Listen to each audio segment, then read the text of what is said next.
Nul n'est censé ignorer la loi. Votre rendez-vous de conseil juridique sur Azure TV. Soyez les bienvenus ici depuis la très belle bibliothèque de l'Ordre des avocats du barreau de Draguignan. Une émission en partenariat, vous le savez, avec ces mêmes avocats du barreau de Draguignan. Et nous allons, après la construction la semaine dernière et la livraison de votre bien immobilier, parler de la copropriété cette semaine avec Maître Laurent Le Glonec. Bonjour, merci d'avoir accepté cette invitation. La copropriété, c'est l'élément de base. Lorsque on achète un appartement dans un immeuble, la copropriété, sa composition, ses pouvoirs, elle est très réglementée, cette copropriété. Je parlais de composition et de pouvoir, notamment pour l'Assemblée générale. On parlera aussi du rôle du syndic, qui est le représentant finalement légal des copropriétaires. Une copropriété, est-ce que ça s'organise comme une espèce de vie en communauté avec des règles? Il y a des parties communes, il y a donc une assemblée commune qu'on appelle l'Assemblée générale. C'est un peu ça? Oui, c'est dans le cadre de ces assemblées générales que les grandes décisions qui permettent le fonctionnement d'une copropriété sont prises, à des majorités distinctes selon les résolutions qui sont soumises au vote, mais tout se décide en assemblée générale et c'est l'organe qui gère la copropriété de manière principale. Et non pas, comme vous venez de le dire, à travers le syndic qui n'est pas le représentant légal d'une copropriété. La copropriété est représentée par un syndicat des copropriétaires qui, lui, est entre guillemets assisté par un syndic. Et c'est à travers cette combinaison et ce partenariat que les décisions sont prises et appliquées. Alors, avant de rentrer dans les détails, lorsqu'on intègre une copropriété, est-ce qu'il y a des droits de base à connaître, des engagements qu'on prend lorsque on intègre un immeuble? Est-ce qu'il y a des choses à respecter, un protocole est-ce qu'on a des devoirs? Quand on intègre une copropriété, il faut comprendre qu'il y a deux textes de loi fondamentaux qui datent de 1965 et de 1967, mais à la rigueur, j'aurais envie de vous dire que le document principal, c'est le règlement de copropriété. Parce qu'il faut savoir que quand vous achetez un bien en copropriété, le notaire va avoir l'obligation de vous en informer d'une part et de vous remettre ce règlement de copropriété qui va régir le fonctionnement. Alors bien souvent, ce sont des textes qui sont relativement similaires selon les ensembles immobiliers, mais vous pouvez avoir des particularités dans votre copropriété. À l'intérieur, par exemple, exemple concret. Très concrètement, vous allez retrouver justement les pouvoirs de direction qui vont être conférés donc,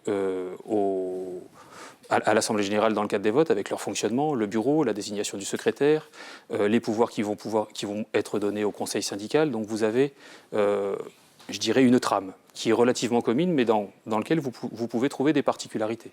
Donc il faut dans un premier temps toujours vous référer à ce texte-là, votre règlement de copropriété. Et ensuite, vous référez à la loi. Ça peut paraître contradictoire, mais c'est vraiment le texte de base. Très bien. L'Assemblée générale, tous les copropriétaires la connaissent, elle se réunit une fois par an minimum. Alors justement, dans sa composition, qui compose cette Assemblée générale? Est-ce que tout copropriétaire peut en faire partie? Comment on organise cette Assemblée générale dans les grandes lignes d'abord? Alors, dès l'instant où vous achetez un bien en copropriété, vous êtes membre de cette Assemblée générale de droit. D'office. Automatiquement. Donc vous avez un droit de vote. Tout à fait. Ensuite, elle est organisée par le syndic, si vous en avez un. Donc, vous pouvez avoir un syndic professionnel ou un syndic bénévole. Mais l'organisation de l'Assemblée générale annuelle, qui est obligatoire, est organisée par le syndic. Vous venez à votre convocation que vous recevez toujours, ça c'est important, 21 jours avant. Il faut savoir que si vous ne la recevez pas 21 jours avant, vous pouvez contester cette Assemblée générale, voire même en solliciter l'annulation. Et à partir de là, sont, dans le cadre de cette Assemblée générale, reçus un ordre du jour par les copropriétaires et ne peut être discuté lors de l'Assemblée générale uniquement les points qui sont portés sur cette convocation et sur cet ordre du jour. C'est-à-dire que ce n'est pas, entre guillemets, un repas d'amis. Ce n'est pas la foire d'empoigne où chacun vient avec un sujet. Voilà. Exactement. Si vous êtes copropriétaire et que vous avez une demande à formuler, une autorisation de travaux, de changer de fenêtre, de fermer une loggia... Il faut l'inscrire. Il faut l'écrire en recommandé à votre syndic pour que ça puisse être inscrit à l'ordre du jour et que ça puisse être étudié et voté. Sinon, ce n'est pas possible. On n'arrive pas les mains dans les poches le jour de l'Assemblée générale en disant... L'Assemblée générale vote absolument toutes les décisions qui sont prises pour la copropriété, ou est-ce qu'elle a un pouvoir de décision en elle-même sans passer par le vote? On vote absolument tout. Un ravalement de façade, un changement quelconque dans les parties communes, une décision qui interdit par exemple les toiles, vous savez, pour protéger du soleil. Tout doit être voté par l'Assemblée générale. Tout à fait. Si, l'exemple tout bête, vous avez un immeuble avec des fenêtres en PVC blanches. Si vous avez décidé, vous, de changer votre fenêtre et de la mettre en fer forgé noir, vous ne pourrez pas. Les autres copropriétaires pourront s'y opposer et vous devrez demander l'autorisation de changer votre fenêtre en PVC blanc. Voilà, ça, comme le fait le moyen de capter la télévision, Exactement. le câble, le satellite, tout ça se décide en copropriété. Ouais. Est-ce que en assemblée générale, est-ce que cette assemblée générale a nécessairement un président? Est-ce que elle a besoin d'un président ou est-ce qu'elle peut s'organiser de façon, j'allais dire amicale, mais en tout cas sur une entente? Ou est-ce que c'est codifié aussi l'organisation? Alors, j'aurais envie de distinguer deux points qui peuvent amener à certaines confusions chez les justiciables. Lorsque l'Assemblée générale démarre, elle ne peut pas démarrer tant que le bureau et le président n'ont pas été votés et élus pour justement présider cette séance. Donc là, ça peut être vous, ça peut être moi, dès l'instant où on est copropriétaire. Mais vous avez aussi, comme, je dirais, organe de gestion dans une copropriété, ce qu'on appelle le conseil syndical, Alors, voilà. qui est une autre entité et qui n'est pas forcément le président de l'Assemblée générale. Il faut savoir que dans une copropriété, vous avez généralement des résolutions qui sont mises au vote pour élire des conseillers syndicaux, pour, je dirais, assurer la gestion courante sans avoir besoin de passer en Assemblée générale, ou que l'Assemblée générale donne certains mandats au conseil syndical d'exécuter certains travaux ou de les contrôler pendant l'année à venir, parce que sinon, il faudrait réunir des assemblées générales quasiment tous les 2 mois. Ça permet justement de... Le conseil syndical est animé, organisé et présidé par des copropriétaires. Toujours, et uniquement. Et après, bien évidemment, vous avez toujours ce partenariat avec le syndic. Le syndic a toujours un rôle prépondérant dans le... On va y venir, mais la gestion encore un mot administrative. sur ce conseil syndical. Il a quoi comme pouvoir de décision, en gros, le conseil syndical? Qu'est-ce qu'il peut faire tout seul? Je dirais comme pouvoir de décision clair, précis et défini par un règlement ou la loi, il n'en a pas. Les pouvoirs qu'il peut avoir, ça va être des pouvoirs de contrôle ou des pouvoirs sur délégation. Je vais prendre un exemple tout bête. Des travaux sont votés, admettons, à hauteur de 3 000 € et vous avez 2 devis qui sont présentés et les copropriétaires votent en Assemblée générale le montant mais ne décident pas l'entreprise au moment voulu, peuvent déléguer au conseil syndical le choix de l'entreprise au moment de la signature du contrat, par exemple. Voilà, donc là, Mais c'est de la délégation. c'est de la délégation et très bien. Donc je comprends un petit peu la différence. Le syndic qui est un terme qu'on connaît tous quand on est copropriétaire. Son rôle, alors, par rapport à l'Assemblée générale, par rapport au conseil syndical, vous l'avez dit, il peut être professionnel ou bénévole déjà. Oui. Bon, en général, c'est lié à la taille des copropriétés. Quand vous avez des petites copropriétés familiales où vous avez 4-5 lots, en général, on arrive à s'organiser sans faire appel à un syndic professionnel. Dans la région, on a réellement des grosses copropriétés, que ce soit sur le département des Alpes-Maritimes ou du Var. Et bien souvent, on fait appel à des syndics professionnels dont c'est le métier. Et j'aurais envie de caricaturer leurs fonctions, mais ce sont des gestionnaires qui sont là pour épauler les copropriétaires et pour veiller à ce que le fonctionnement de dans cet ensemble immobilier fonctionne correctement. C'est un petit peu la béquille des copropriétaires, quoi. Ils sont vraiment là pour les assister, les aider. Et contrairement à ce qu'on pense, ils n'ont pas une mauvaise image. On entend bien souvent les syndics avec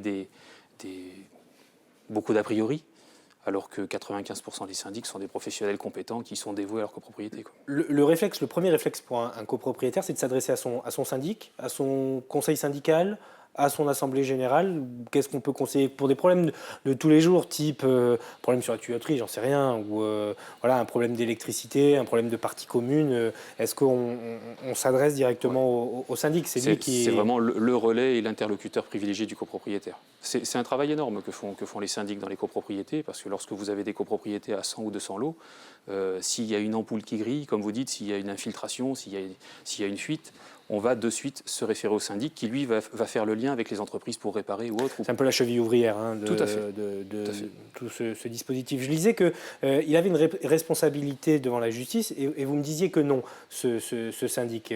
Est-ce qu'il peut représenter, par exemple, une copropriété ou des copropriétaires devant la justice pour une action quelconque avec un terrain qui est adjacent à la copropriété? S'il y a un conflit, qui va devant la justice? Qui représente la copropriété si celle-ci doit lancer une procédure ou est la cible d'une procédure? Alors, c'est là où il faut distinguer ce qu'on appelle les responsabilités de la copropriété ou les responsabilités éventuellement personnelles du syndic, la responsabilité professionnelle. Si le syndic commet une faute dans sa gestion, effectivement, on va pouvoir se retourner contre lui. Mais quand on est dans le cadre de procédures qui concernent la copropriété, l'entité responsable, c'est le syndicat des copropriétaires. Alors certes, dans les actes de procédure, on va écrire le syndicat des copropriétaires représenté par le syndic en exercice en mettant l'adresse du siège de la société, mais s'il y a une condamnation financière, c'est dans le portefeuille des copropriétaires qu'on va prendre, c'est pas sur la trésorerie du syndic. Donc certes une représentation juridique, mais c'est une responsabilité juridique qui demeure sur la copropriété. Ce qui est assez logique, hein, dans l'esprit de Oui. la loi française, finalement, on est dans ce qu'il y a de plus basique. Une question quand même sur le recours à un avocat, c'est la question que je pose toujours dans cette émission. Est-ce qu'on appelle souvent un avocat dans un cas de conflit dans une copropriété? Est-ce que oui? Alors expliquez-nous un petit peu quel est le rôle que vous pouvez avoir. Vous conseillez plutôt des copropriétés, des conseils syndicaux ou des copropriétaires à titre individuel? Mais en fait, dès l'instant où vous avez des contentieux qui concernent une copropriété, c'est que face à la copropriété, soit vous allez avoir un voisin mécontent, ou vous allez parfois avoir un copropriétaire mécontent, une entreprise. Mais on se rend compte qu'il y a quand même une certaine généralité dans les contentieux qu'on rencontre. Vous allez très souvent avoir des conflits par rapport au thème que vous avez traité la semaine passée avec le droit de la construction. C'est très imbriqué. Vous avez une copropriété qui a fait appel à une entreprise, il y a des défauts, il y a des malfaçons. Donc la copropriété va agir en expertise bien souvent, pour essayer de faire réparer les désordres qui sont constatés. Vous allez aussi avoir des conflits qui vont être un petit peu plus personnels. Vous avez parfois un copropriétaire qui va considérer que lui, ses droits ne sont pas respectés dans la copropriété. Alors, par exemple, face à des refus de travaux dont il a demandé l'autorisation. Et donc, lui va pouvoir se retourner contre la copropriété et aller contester les assemblées générales pour obtenir ce qu'il a demandé. Donc, Une question un peu anecdotique, les conflits de voisinage. Est-ce que ça rentre dans ce cadre-là? Je parle d'incompatibilité d'humeur, par exemple. Quand on ne s'entend pas avec son voisin, il y a des règles pour le bruit, il y a des règles évidemment de vie qui sont installées dans la copropriété. Mais est-ce que les conflits de voisinage, ça rentre dans ce cadre-là ou on est plus dans le côté de l'anecdote là? Là, on est presque un peu sur la caricature. C'est que le conflit. C'est pour ça que je vous pose la question, parce que comme ça permet de faire tomber aussi ces idées reçues-là. Le conflit de voisinage, par définition, va concerner deux voisins directement. Donc, s'ils ont un contentieux à avoir, ils vont, entre guillemets, le gérer entre eux. Après, il est possible qu'un voisin, pour faire valoir son droit, va justement revendiquer l'application du règlement de copropriété dont je parlais tout à l'heure. Et là, il va peut-être, indirectement, pouvoir mettre en cause le syndicat des copropriétaires s'il considère que le syndicat des copropriétaires n'a pas fait appliquer le règlement de copropriété. Donc ça peut être, entre guillemets, un jeu à trois. Merci beaucoup, Maître Laurent Le Glonec. On arrive au bout de cette émission. Là encore, comme pour la construction, être vigilant aux documents qu'on nous remet, participer aux assemblées générales, s'investir dans le conseil syndical, parler régulièrement aussi à son syndic. Ça permet d'éviter pas mal d'erreurs, de scories et de conflits. C'est la fin de ce Nul n'est censé ignorer la loi. Merci de votre fidélité et on se retrouve bien entendu dans 15 jours pour un nouveau rendez-vous de conseil juridique sur Azure TV.